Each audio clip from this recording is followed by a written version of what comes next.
সত্য কথা কি জানেন?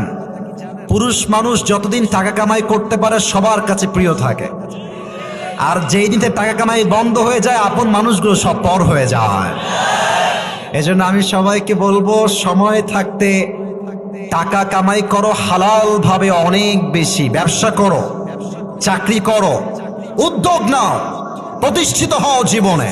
যদি মায়ের কাছে সেরা সন্তান হতে চাও, যদি বাবার কাছে সেরা সন্তান হতে চাও, যদি তুমি তোমার স্ত্রীর কাছে সেরা স্বামী হতে চাও, যদি তুমি তোমার সন্তানের কাছে সবচেয়ে প্রিয় বাবা হতে চাও, তুমি যদি বোনের কাছে সবচেয়ে প্রিয় ভাই হতে চাও, টাকা কামাই করা ছাড়া কোনো গতি নাই যুবক ভাইরা। বলো বলো বলো, এটা আমি তোমাদেরকে মন প্রাণ থেকে বলছি যুবক ভাইরা, অলওয়েজ মাথায় রাখবা।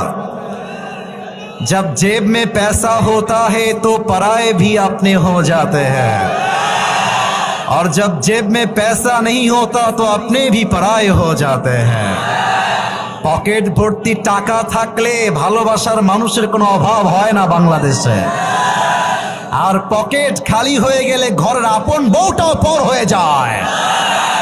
এজন্য আমি মাঝে মাঝে বলি, जब जेब में हो पैसे तो लोग पूछते हैं तुम हो कैसे, और जब तुम हो जाओगे कंगाल कोई पूछने नहीं आएगा तुम्हारा हाल।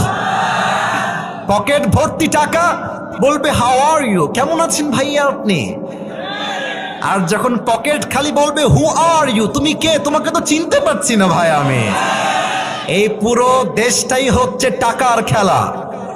এই টাকার জন্য হাজার হাজার যুবক তার পছন্দের মেয়েকে বাংলাদেশে বিয়ে করতে পারে না, এবং এই টাকার জন্য আমি মেয়েদেরকে অসম্মান করে কথা বলছি না, সব মেয়েকে আমি আসিফ এক পাল্লায় মাপি না।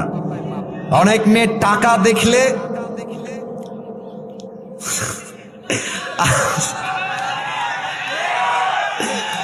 টাকা দেখলে আর সরকারি চাকরি দেখলে টাকার সঙ্গে বিয়ের পিড়িতে বসে যায় না, এমন মেয়ে তো বাংলাদেশে নাই। আরে নাই, আরে নাই রে ভাই, থাকলে আল্লাহ হেদায়েত দান করুক, পড়েন সবাই আমিন।